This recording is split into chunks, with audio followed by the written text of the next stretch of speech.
Seja bem-vindo ao Quebrando a Banca.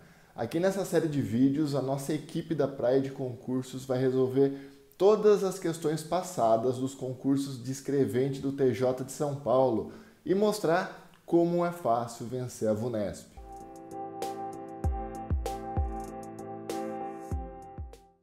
Antes de qualquer coisa, deixe sua inscrição aqui no canal, caso você goste do vídeo. Comente aqui embaixo, quero mais questões sobre o concurso do TJSP, que a gente sempre vai postando mais.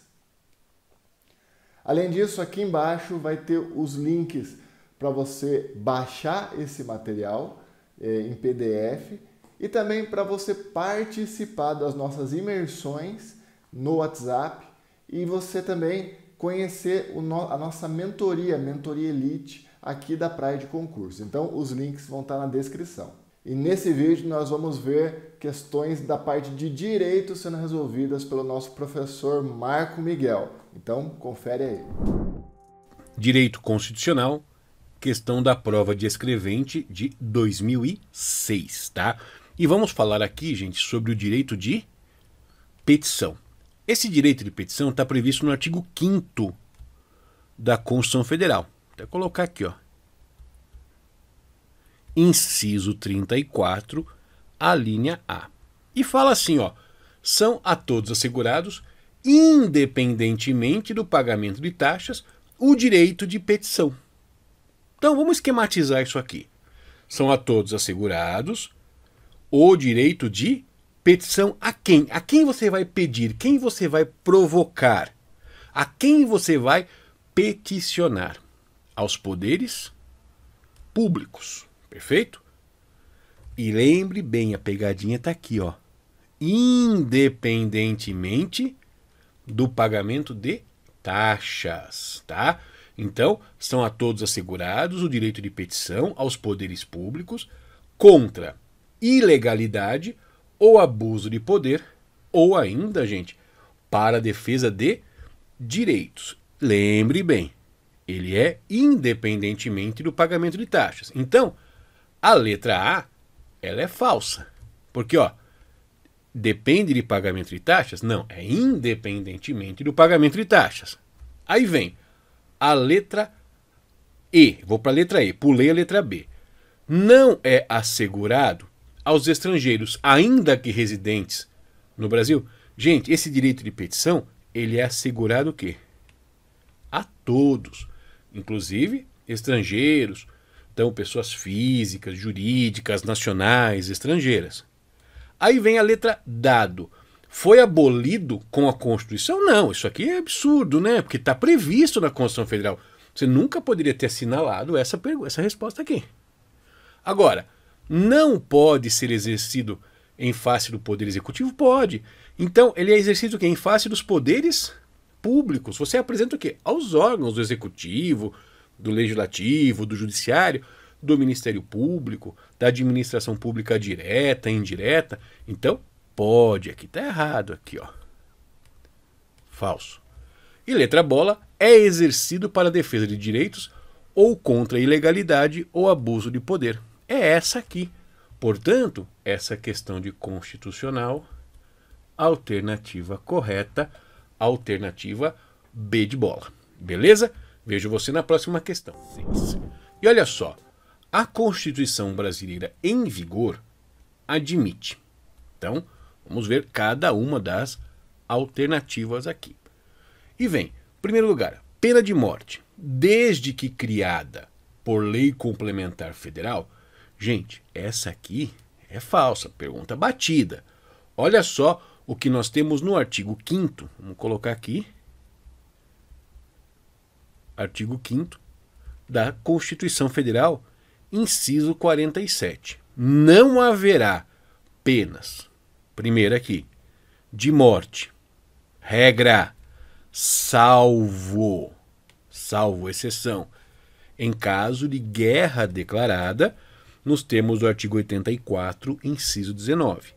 Aqui, gente, 84, inciso 19, fala o quê? Atos de competência do presidente da República. Quem tem competência para declarar guerra e celebrar paz é o presidente da República, certo? Então, Não temos pena de morte como regra, apenas como exceção. No caso o quê? De guerra declarada pelo presidente da República. Portanto, não é a lei complementar que vai criar isso aqui. Isso aqui só pode ocorrer em caso de guerra. E já que estamos falando de penas, vamos ver as outras aqui. Não haverá penas de caráter perpétuo, que dura para sempre, de trabalhos forçados. Trabalho forçado é aquele trabalho que exige um esforço físico muito grande, a pessoa fica lá quebrando pedra, naquela violação de um tratamento desumano.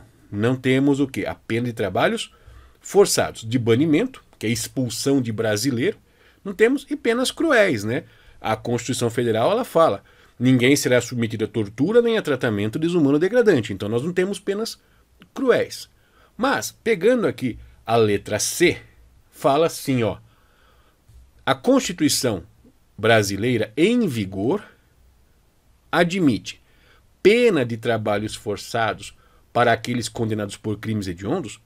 Falso, a Constituição Federal, ela veda os trabalhos forçados, beleza? Agora, o inciso 60 do artigo 5º fala: a lei só poderá restringir a publicidade dos atos processuais quando a defesa da intimidade ou o interesse social exigirem. Atos processuais. Regra é a publicidade. Exceção. O que é a exceção? É que o processo siga o quê? Em segredo de justiça. E olha só, a lei só poderá restringir a publicidade dos atos processuais quando a defesa da intimidade ou o interesse social exigirem. Então, admite a Constituição, vai aqui comigo na letra B, restrição por lei da publicidade dos atos processuais quando a defesa da intimidade exigir? Verdadeira, ela admite. Mas vamos ver as outras, né? Vamos ver as outras. Olha só, a Constituição brasileira em vigor admite extradição do brasileiro nato por crime político ou de opinião. Falso, gente. Brasileiro nato não pode ser extraditado. Não pode, porque a Constituição Federal fala também, no artigo 5º da Constituição Federal, no inciso 51, perceba, ó, nenhum brasileiro será extraditado, salvo o naturalizado. Mas em qualquer circunstância, não. Em caso de crime comum, praticado antes da naturalização, ou de comprovado envolvimento com tráfico ilícito de entorpecentes e drogas afins na forma da lei. Ou seja, o brasileiro nato, ele não pode ser extraditado. O estrangeiro, como regra, pode ser extraditado. Regra, estrangeiro, regra. Mas a própria Constituição já prevê uma exceção aqui, ó. Estrangeiro. Não será concedida a extradição de estrangeiro por crime político ou de opinião. Perfeito? Então a letra D, ela é falsa porque o brasileiro nato não pode ser extraditado em nenhuma circunstância. Aí vem prisão civil por dívida, ressalvado o do depositário infiel. Olha só, ela admite a prisão civil por dívidas, salvo no caso do depositário infiel, é falsa por causa de uma coisa aqui, bem uma pegadinha. Prisão, deixa eu colocar aqui, prisão civil por dívidas, é o que está previsto na Constituição. Apenas exceção. Por que é prisão civil? Porque ser devedor por si só não é crime. Então não é uma prisão criminal, é uma prisão civil. É apenas o quê? Exceção. E quais são as exceções? São as duas. Aquela obrigação alimentícia. O que é obrigação alimentícia? Que a própria Constituição Federal fala. Inadimplemento voluntário e inexcusável de obrigação alimentícia e do depositário infiel. A Constituição prevê ainda a prisão do depositário infiel. Ela admite. O que aconteceu é que a lei que regulamentava essa prisão foi revogada. Mas a Constituição ainda admite. E perceba que a leitura aqui, ela exige muita atenção. A Constituição admite a prisão civil por dívida, salvo a do depositário infiel? É o errado, né? Ela não admite a prisão civil por dívida, salvo no caso do depositário infiel e no inadimplemento voluntário e inexcusável. Por isso aqui está invertido, né? É uma questão de interpretação. Logo, gente, qual que ficou correta? A nossa questão. Questão correta aqui é a letra bola. Beleza? Vejo você na próxima pergunta. Tchau, tchau. O habeas data. Habeas data.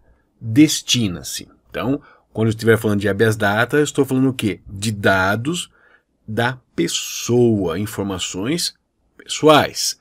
E olha só, o habeas data destina-se a quê? Olha só o que fala o artigo 5º, inciso 72. Conceder-se-á habeas data. Primeira finalidade aqui, ó. Assegurar o conhecimento de informações relativas à pessoa do impetrante, constantes de registros ou bancos de dados de entidades governamentais ou de caráter público. Então, a primeira finalidade é o direito de você ter acesso às informações, tá? Quais informações? Informações relativas à pessoa do impetrante. E bola, que é a linha B, que é a segunda finalidade. Retificação, correção, né? Corrigir esses dados quando não se prefira fazer por um processo sigiloso, judicial ou administrativo. Então esses dados estão errados, são falsos, estão desatualizados. Eu posso usar o habeas data para retificar. Perfeito? Então, vamos pegar aqui, letra E. Não tutela a liberdade de reunião. Letra D. Realização de vistorias em entidades que prestem serviços públicos? Também não. Letra C. Participação política do cidadão, significando o direito de ser ouvido em órgãos públicos de seu interesse em data a ser previamente fixada? Também não. Ampliação, letra B. Ampliação subjetiva de registros individuais constantes em bancos de dados privados? Não. Seriam o quê? Bancos de dados públicos, governamentais ou de caráter público. Mas essa ampliação aqui é sempre no sentido o quê? De uma retificação, de uma correção. Aí vem retificação, correção de dados constantes de registros de entidades governamentais. Verdadeira. Alternativa correta, alternativa A. E já que estamos aqui, é sempre importante a gente mencionar isso aqui, ó. Inciso 77. Ele fala, ó, são gratuitas as ações de habeas corpus e habeas data, e na forma da lei, os atos necessários ao exercício da cidadania. Então, o habeas data é gratuito, não se cobra custas processuais. Precisa de advogado, tá? Fechou? Era só isso que eu queria falar dessa questão aqui. Então, questão 58 aqui, alternativa A. Beleza? Vejo você já já na próxima questão. Olha só. Não podem alistar-se como eleitores. Então, está perguntando o que? Dos inalistáveis. Aqueles que não podem votar, não podem alistar-se como eleitores, que é a ausência da capacidade eleitoral ativa. Olha só, capacidade eleitoral ativa é de votar, passiva é de ser votado. Então, é importante você conhecer aqui, ó, o alistamento eleitoral e o voto são obrigatórios para os maiores de 18 anos. Tudo bem? Então, aqui ele é alistável. Aí vem facultativos. O alistamento eleitoral e o voto. Facultativos para os analfabetos. Olha só, o analfabeto, ele é alistável. Ele pode o quê? Alistar-se como eleitor e, consequentemente, votar.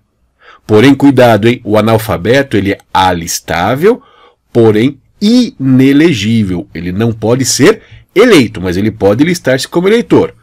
Os maiores de 70 anos, né? Maiores de 70 anos, também são alistáveis. É facultativo, mas eles são o quê? Alistáveis. E os maiores de 16 e menores de 18 também são o quê? Alistáveis. Perfeito? Então, aqui tem o quê? A capacidade eleitoral ativa. Agora, são inalistáveis, ou seja, não podem alistar-se como eleitores. Os estrangeiros, perfeito? E os conscritos, que é aqueles que estão no serviço militar obrigatório. Então, vamos pegar aqui cada alternativa. Os menores de 18 anos, eles são alistáveis, desde que maiores de 16. Os analfabetos também são o quê? Alistáveis, são inelegíveis, mas são alistáveis. Os maiores de 70 também são o quê? Alistáveis. Os brasileiros naturalizados são alistáveis, desde que tenham o quê? A condição de idade, mas são, certo? O direito de votar pertence o quê? Ao brasileiro, desde que cumprido o quê? As regras de idade. E os conscritos, durante o serviço militar obrigatório, eles são o quê? Inalistáveis. Logo, alternativa correta, alternativa E. Só para constar, aqui, menores de 18 anos, facultativo, o analfabeto, facultativo, o maior de 70, facultativo. Quanto à letra D, nós não sabemos, né, por causa da idade, mas os brasileiros naturalizados são alistáveis, desde que preencham os requisitos de idade. Perfeito? Então, fechamos aqui essa questão. Vejo você na próxima, tá bom? Tchau, tchau. O servidor público, tá? Então, vamos analisar cada uma delas. A. Poderá acumular até 3 cargos públicos remunerados, desde que haja compatibilidade de horários ou turnos e tenha realizado os respectivos concursos públicos. Bom, falso. Por quê? A parte da acumulação remunerada de cargos públicos, nós vamos encontrar no artigo 37. E constitui a acumulação remunerada, constitui exceção e não regra. E olha só o que fala a Constituição. É vedada a acumulação remunerada de cargos públicos. Essa aqui é a regra. Aí vem, exceto se tiver compatibilidade de horários. Os horários, a acumulação tem que ter compatibilidade, você não pode estar em 2 lugares ao mesmo tempo. E respeitar o teto remuneratório. Esse teto remuneratório está no inciso 11 do artigo 37. Só que além dessas duas condições, vamos colocar assim, ó, como condições, nós temos o quê? As hipóteses, que pode ser a regra que está no nosso programa, né? 2 cargos de professor, 1 cargo de professor com outro técnico ou científico, ou 2 cargos ou empregos privativos de profissionais da saúde, com profissões regulamentadas, tá? Só para complementar isso aqui, a gente já fecha uma boa ideia, o inciso 17, ele fala, a proibição de acumular estende-se a empregos e funções e abrange as autarquias, fundações, empresas públicas, sociedades de economia mista, suas subsidiárias, sociedades controladas direta ou indiretamente pelo poder público. Tá? Então, não fica só o quê? Na administração direta, mas também o quê? Na administração pública indireta, que abrange o quê? Autarquias, fundações, empresas públicas, sociedades de economia mista, suas subsidiárias e sociedades controladas direta ou indiretamente pelo poder público. Logo, gente, letra A, falsa.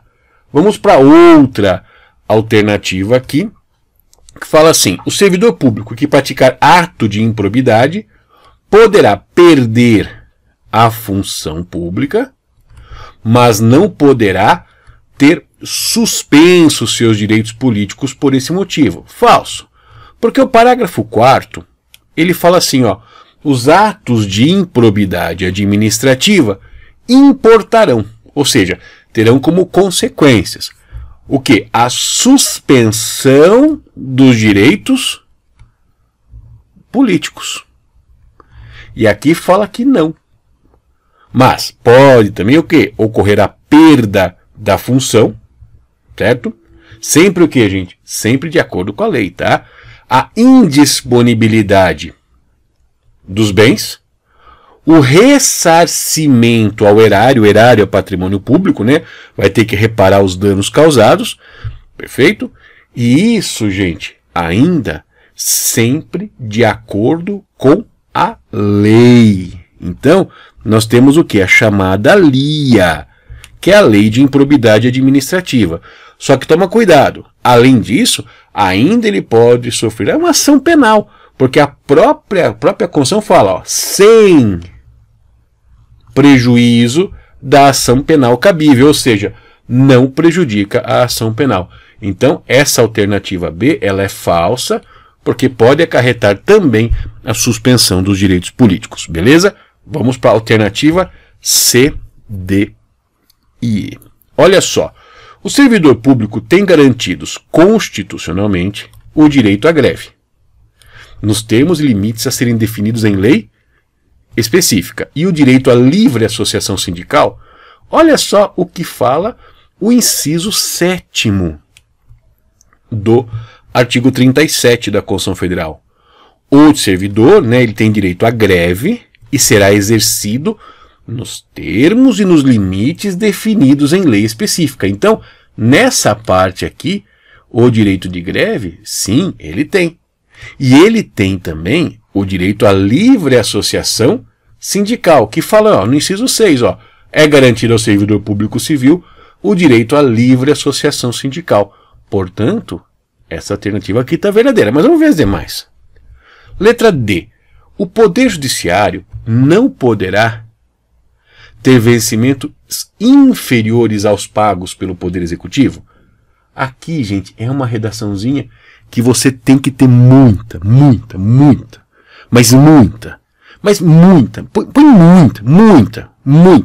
mesmo, muita atenção. Porque olha só o que fala o inciso 12 do artigo 37. Os vencimentos dos cargos do Poder Legislativo e do Poder Judiciário não poderão ser superiores aos pagos pelo Poder Executivo. Então vamos colocar aqui, ó, os vencimentos dos cargos do Legislativo e do Judiciário. Então aqui eu estou falando o quê? Das atividades administrativas, dos servidores, ó, dos cargos do Legislativo e Judiciário não poderão ser superiores aos pagos pelo Poder Executivo. O Poder Executivo ele serve o quê? De referência máxima para os demais órgãos. Por isso aqui, ó, está errado. O Poder Judiciário não poderá ter vencimento superior aos pagos pelo Executivo. Perfeito? Tá vendo a pegadinha? Muita atenção. E aqui, gente, não precisaria nem falar, né? Está no 37 caput, que fala, ó, deve observar, quanto aos atos que pratica, o princípio da pessoalidade e do sigilo? Não. É o princípio que vai nortear toda a administração pública, que é regida pelos seus servidores, certo? Deve observar o quê? O princípio da impessoalidade e o princípio da publicidade, porque visa dar transparência à administração pública. Logo, a alternativa E também é falsa. Agora, qual que ficou correta aqui mesmo? A correta ficou a letra C. Então, nós temos nessa questão a correta, a letra C. Tá bom? Fechamos aqui essa questão. Vejo você. E aí, gostou do conteúdo? Então, deixe seu like no vídeo e comenta aqui embaixo. Quero mais questões do concurso TJSP, que a gente vai postar sempre mais questões aqui no canal. E não se esqueça também que aqui embaixo vai ter os links na descrição para você baixar o material utilizado na aula e também para você participar das nossas imersões do concurso de escrevente do TJ e também para você conhecer a nossa mentoria Elite aqui da Praia de Concurso, tá bom? Então, até o próximo vídeo.